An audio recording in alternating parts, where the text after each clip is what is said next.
Marketing Square. Bienvenue sur Marketing Square, le rendez-vous du growth marketing. Le growth, c'est un marketing qui sort des clous, qui se réinvente, qui se renouvelle.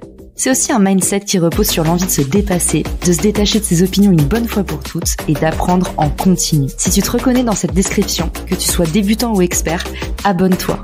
Ce podcast va devenir ton meilleur allié. Je suis Caroline Mignot, grosse marketeuse et entrepreneur. Et chaque semaine, je partage sans compter des astuces concrètes, des méthodes actionnables, des idées utiles pour faire grandir ton business et rester à la pointe des nouveautés. Si cet épisode te plaît, tu peux le partager en me taguant ou lui laisser 5 étoiles sur Apple Podcast. Bonjour à tous et bienvenue dans ce nouvel épisode de Marketing Square. Aujourd'hui, j'ai le plaisir d'être accompagnée de Guillaume Dumortier, qui est le fondateur de Grosse Concierge et qui a un peu un ponte dans le domaine du gross marketing. Aujourd'hui, l'objectif de l'épisode, c'est de discuter du gros hacking parce que finalement, tout le monde met derrière ce mot des notions un petit peu différentes. Alors, l'épisode du jour s'appelle « Gros hacker est-il un métier ?» Guillaume, bienvenue dans le podcast, je suis ravie de t'avoir. Bonjour Caroline, merci de m'avoir, c'est cool. Est-ce que tu pourrais nous définir pour les ultra néophytes, pour ta grand-mère par exemple, qu'est-ce que c'est le gros hacking ? Le gros hacking, c'est la capacité d'une entreprise plutôt petite à mettre en place, à créer des hypothèses de croissance par rapport aux produits, par rapport à des offres, par rapport à une manière de communiquer, qui va faire qu'elle va mieux marcher que les autres. Donc ça, c'est pour ta grand-mère. Après, si je remets un tout petit peu de niveau, en fait, on va dire qu'on va aller chercher dans des datas la meilleure combinaison entre de la créativité, de l'ingénierie et de la communication pour créer des expérimentations at scale. Donc, en fait, il y a une dimension d'automatisation.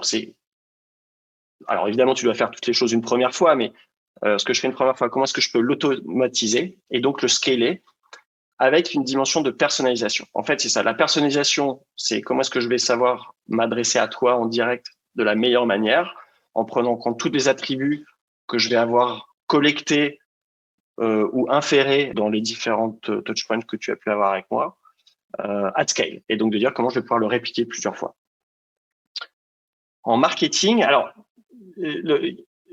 c'est un chapeau qui a beaucoup de nuances, qui a beaucoup d'overlap. On peut dire que le growth hacking, c'est quelque chose qui est plutôt de la dimension du product-led growth. Ce sont des choses qui émanent vraiment du produit, parce qu'il y a beaucoup d'ingénierie. Et que si il y a in fine, la bonne idée, elle aura toujours ou pas, mais la plupart du temps, elle aura une demande ou en tout cas un impact dans l'ingénierie, dans le développement du produit. Que ce soit un bout de JavaScript jusqu'à une séquence complète de un formulaire à remplir, une page de succès, un bridge qui envoie vers Mailchimp et qui déclenche ensuite un email automatisé qui va t'envoyer un coupon. Voilà, donc ça c'est toute une séquence par exemple. Ça, penser cette séquence-là, c'est du growth hacking. En fait, c'est tout simplement. Alors, growth hacking, ce que ça n'est pas, ce n'est pas du low cost. En fait, c'est ça, les fausses idées qu'on s'est faites à travers les années. Tu vas avoir ce travers, donc ça coûte pas cher. Et donc, c'est instantané. Ensuite, il y a le côté impact instantané, pente de croissance, voilà, plus 300%. Non, c'est pas ça. C'est plutôt des incréments. C'est plutôt la somme d'expérimentations qui réussissent, en tout cas qui sont à minima, qui te font pas perdre, qui t'ont cumulé.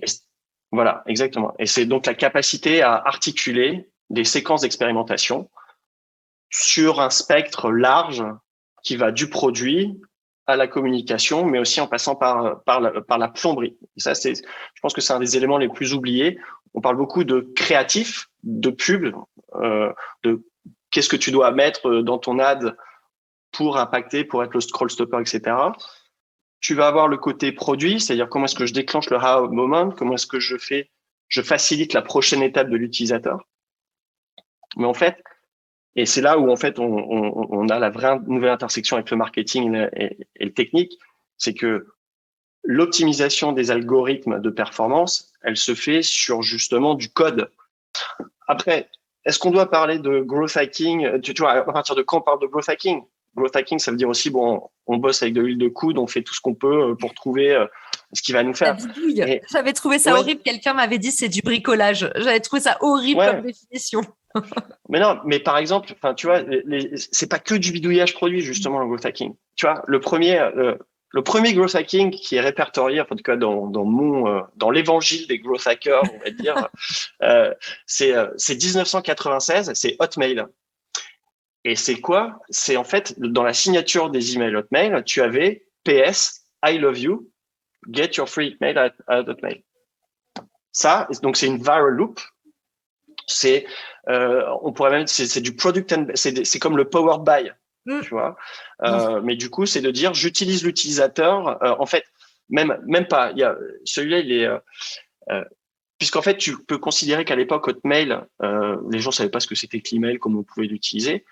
Mais tu sais que l'utilité d'un réseau était égale à n carré. C'est-à-dire qu'en fait, plus il y a d'utilisateurs d'un système réseau connecté, donc en fait, ça faisait sens d'avoir ça dans la signature, puisque c'était invité à rejoindre un maillage, alors qui était certes petit, naissant, mais qui était quand même hyper croissant. Et le rythme, c'était 20 000 sign-up par jour, et en 6 mois, un demi-million d'abonnés en 96. Donc ça, c'est le premier. Après, le vrai deuxième cas, c'est Dropbox, Sean Ellis, parce que c'est Sean Ellis qui a inventé le mot growth hacking. Donc, tu peux pas passer à côté de Dropbox. Et en fait, il y a plus que growth hacking.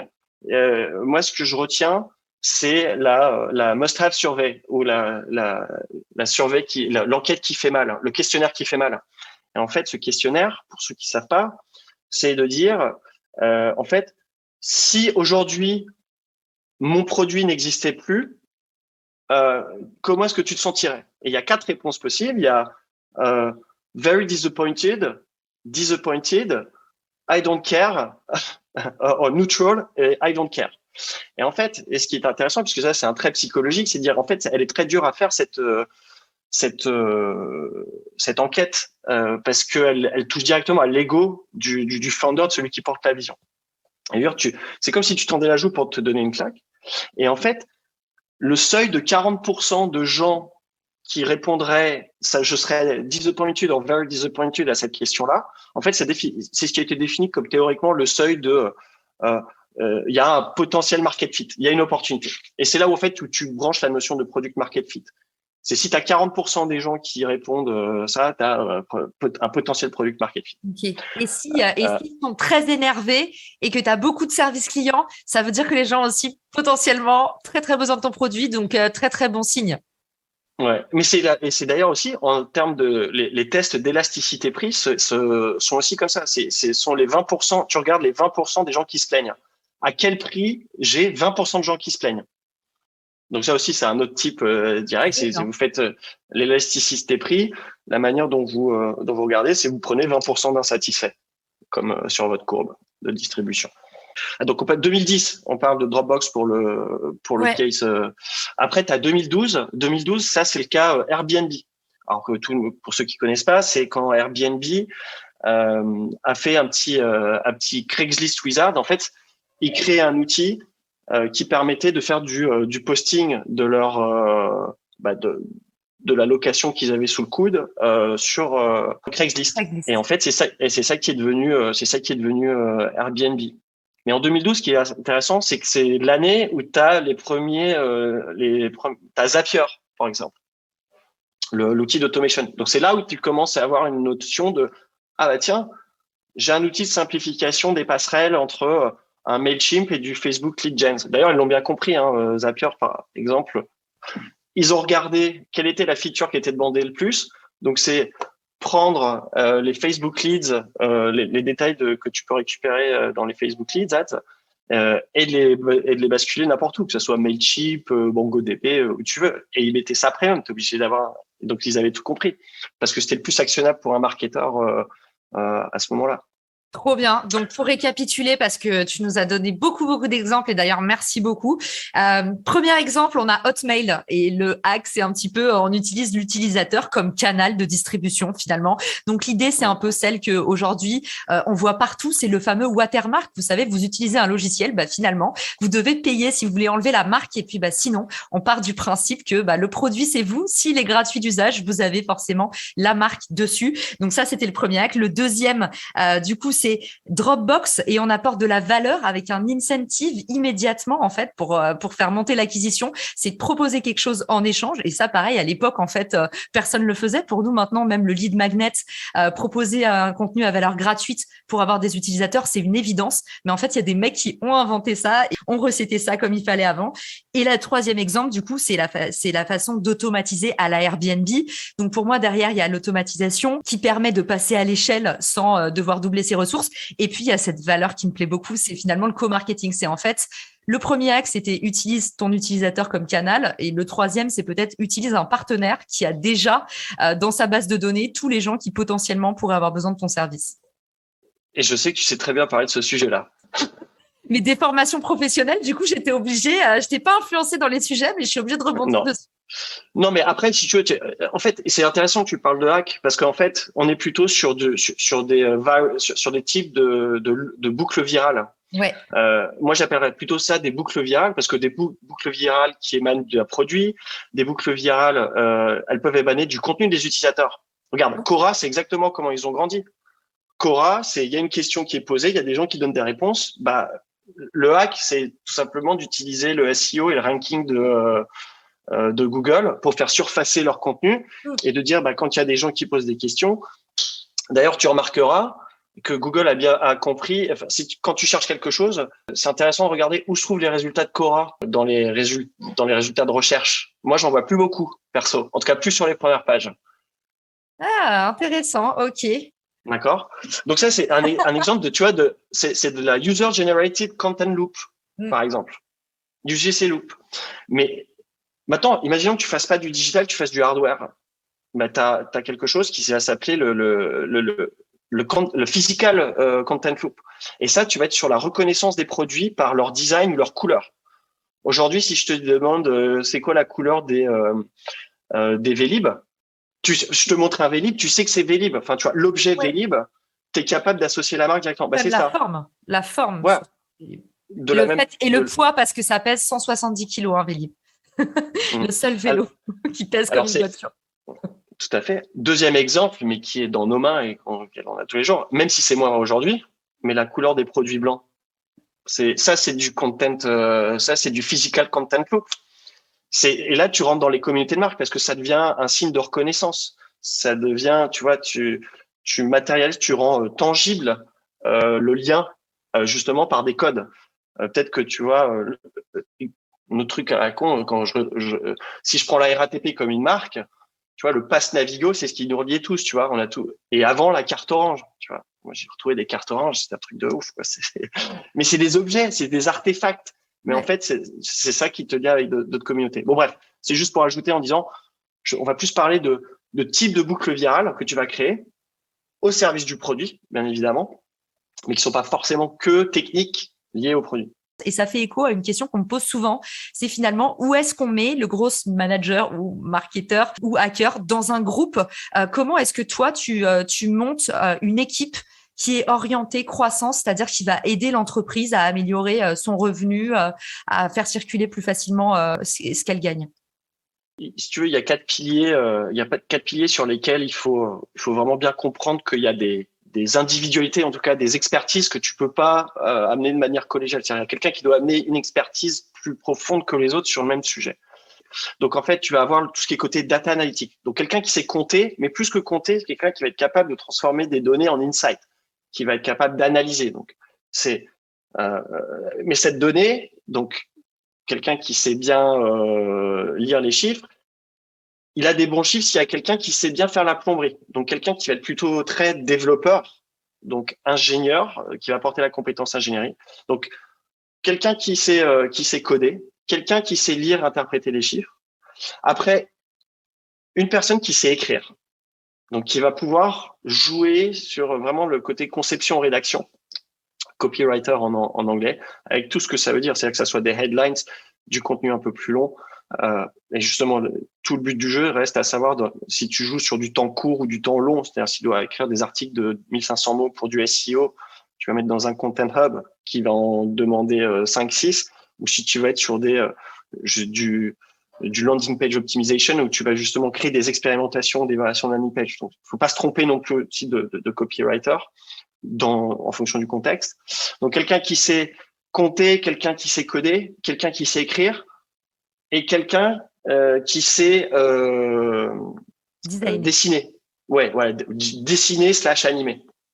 Donc, il va pouvoir interpréter de manière visuelle, de manière animée avec préférence. Donc, si jamais tu as les moyens ou tu as le besoin, bah, tu splits les deux. Mais tu peux créer des rule of thumb, c'est tu peux toujours commencer à faire du dynamique avec du statique en utilisant les slideshows, enfin les petits outils de slideshow de Facebook ou Instagram, par exemple. C'est très facile à créer. Donc, en fait, voilà, c'est ça. C'est une équipe où il y a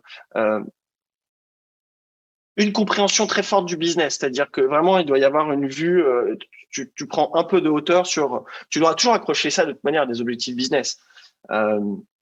Et de poser des zones si tu veux, c'est pas la A-team au service de tous les problèmes qui débarquent quand il y a un souci. En fait, non, il y a une dimension. Oui, il y a une dimension, tu vois, troubleshoot et genre ah bah tiens, l'équipe marketing, elle doit augmenter de 20% la part des conversions de l'organique. Qu'est-ce que ça veut? C'est les casques bleus en local. Ouais, voilà. En tout cas, c'est ceux qui vont aller, voilà, mettre en place le plan de bataille, qui vont savoir actionner, ou en tout cas dimensionner le projet, l'amorcer pour mieux le rendre. Après, si tu veux, c'est là où, en fonction de la taille des équipes, ça va être la même personne qui va faire la maintenance de tout le stack technique, une parmi 2 ou 3, versus des équipes, tu vois, distribuées, où tu en as 10 et tu en as 2 pour ci, 2 pour ça, où en fait, ou même c'est du round robin, où chacun prend le premier truc qui arrive après, tu vois. Donc ça après c'est plutôt comment les dynamiques sont orientées, mais ouais, c'est pas une équipe qui doit être à part, au contraire c'est une équipe qui doit être au service d'eux, mais dans une approche proactive et qu'elle soit supportée par les execs, en tout cas par la couche supérieure de la boîte. En fait, c'est la vraie question, c'est quelle part de voix je donne à mon consommateur dans la direction que je dois donner à la boîte. Comment fixer mon cap? Est-ce que mon cap je suis mission driven et je connais mon cap et ma mission c'est d'embarquer les gens avec moi? Ou alors est-ce que tu as un cap justement, tu vas avoir un cap, tu dis non, moi j'ai un cap variable, j'ai une idée de départ, mais comme je vais être community driven, et tu vois, et Lemlist et Phantom Buster, c'est 2 cas comme ça. Et d'ailleurs, Lemlist a repris l'exemple de Phantom Buster, mais quasiment dans les traces où c'est community driven, ce qui a transformé Phantom Buster d'un outil dev for dev, développé par les devs pour les devs, dans un truc un peu plus sexy, un peu mieux pensé, un peu plus démocratisant pour justement. Alors on n'est pas encore dans le no code, mais de dire aller en 2017 dans une communauté, dans un groupe Facebook d'ailleurs, qui est une des rares choses qui est encore intéressante sur cette plateforme, quand tu dois y aller autre chose que pour les ads, d'avoir ces groupes un petit peu qui s'articulent et qui sont là pour ajouter de la valeur. Donc celui-là, c'était celui de Josh Fechter, Badass Marketers and Founders, short pour BAMF, qui est devenu une agence par la suite, mais qui a posé le blueprint de tout ce qui était community-driven marketing. Et Phantom Buster s'est inséré avec un article sur comment scraper les boîtes du Web Summit et c'était vraiment c'est du co-marketing, hein. C'est Google Doc où tu dis, bah voilà, pour faire la recette, tu as besoin de ces tools. Ah tiens, bonne nouvelle. Et là, tu intègres la couche, la mécanique Product Hunt, consiste à dire, bah, comme vous venez du groupe BAMF, bah, vous avez un discount. Et c'était outrancier, tu vois, c'était genre, on vous donne 120 jours ou 90 jours de trucs, parce qu'on savait que la communauté était tellement engagée et qu'elle allait, en se disant, bah, non, c'est quoi? On s'assure que ce premier truc qui marche. Et surtout, on dit, bah, maintenant, on n'a qu'à leur demander le next one, tu vois. Et t'inquiète, c'est arrivé comme Voilà, il y avait un log comme ça de choses. Et en l'espace de 6 mois, voilà, ils étaient 2B. Et c'était une des communautés en 2017 qui était vraiment qui portait le growth hacking et le growth marketing sur le devant de la scène. En tout cas, parce que les Brian Balfour, les Sean Ellis étaient déjà, si tu veux, de la première garde. Là, c'était la nouvelle garde qui relançait un petit peu cette nouvelle strate de growth hacking et growth marketing. Et ouais, et 2010, mars 2018, Phantom Buster, outil numéro 1 de growth hacking de l'année 2018, quoi. Boum. Et il le méritait, et meilleurs exemples d'ailleurs, mais pour ceux qui nous écoutent, qui sont tous francophones, la plupart sont basés en France ou en Belgique, ils se disent « Oh là là, mais Guillaume, il me parle d'un monde que je connais pas du tout, c'est un mec de la Silicon Valley, je me reconnais pas du tout dans ce modèle. » Et du coup, ça m'amène à la question, comment est-ce qu'on peut faire pour se former en growth? Parce que on a compris que ça marchait, on a compris le mindset en fait du growth, on a compris aussi qu'il y a beaucoup de minutie, d'exécution, on a compris comment monter une squad. Mais maintenant, Guillaume, est-ce que tu peux nous éclairer un peu sur la façon dont on peut se former ou alors essayer à sa petite échelle, en tout cas, d'implémenter peut-être le changement dans son entreprise? Parce que si tu connais un peu les boîtes françaises, tu dois voir ce dont je veux parler. On en est bien loin actuellement. C'est difficile de casser des modèles, surtout du côté européen, parce qu'en fait, les modèles, ça rassure. Et c'est surtout lié aussi culturellement à la notion d'échec. Et de dire, bah non, en fait, il y a une analogie qui est très simple, c'est celle de la feuille de papier. On te donne une feuille de papier, on va te dire, bah voilà, dessine-moi ton projet. L'Européen, il va d'abord me dire, ok, bah c'est quoi les limites du game, tu vois? Et dire, bah on va dire, bah non, il y en a pas. Mais la première question, ça va être, ok, c'est quoi mon périmètre l'Américain? Il va être très pragmatique, il va commencer à y aller et il va dépasser. Et en ayant dépassé, il va dire, en fait, est-ce que je peux le faire de l'autre côté aussi? Tu vois, lui, il s'en fout. Et il va pas demander la règle. Et c'est ce qui c'est vaut mieux demander vaut mieux présenter ses excuses que demander la permission. Voilà, c'est un mindset. Je dis pas que ça doit être appliqué tout le temps. Tu vois, c'est pas parce que tu dis oh bah je présenterai mes excuses au policier parce que je roule à 180. C'est pas du tout ça. Mais c'est de dire ok, parfois ça a aussi le ressort avec être comptable, ce qu'on appelle l'ownership dans l'entreprise. Je pense que culturellement encore, il y a moins d'ownership des sujets, d'être comptable de ce qu'on fait dans les boîtes françaises parce que c'est la boîte, quoi, c'est le taf. Et que il y a des startups et qu'elles ne sont pas surtout culture driven. Je pense que c'est surtout des boîtes aussi où on est très process sur l'excellence opérationnelle. T'es plus du côté de l'excellence opérationnelle que de créer de la culture. Ce qui est fine si tu veux, c'est quand tu regardes les boîtes, tu vois, Algolia, c'est très culture driven, Front, c'est très culture driven, Blablacar, je sais pas, tu vois, c'est très c'est très community driven. Oui, à fond. Tu vois, donc comment est-ce qu'ils sont en interne comment est-ce que tu vois les équipes de growth chez Uber, on peut dire que Blablacar il devrait appliquer le même modèle? Bah, est-ce que c'est déjà applicable parce que c'est les mêmes problèmes à résoudre? Est-ce que c'est des problèmes locaux, globaux, tu vois? Mais pour le coup, il y a un vrai besoin d'éducation à ces problématiques-là. Et du coup, qu'est-ce que tu nous conseilles pour nous former ou nous éclairer un petit peu en gros? C'est quoi tes meilleures ressources, des choses qui ont été un peu eye-opening pour toi?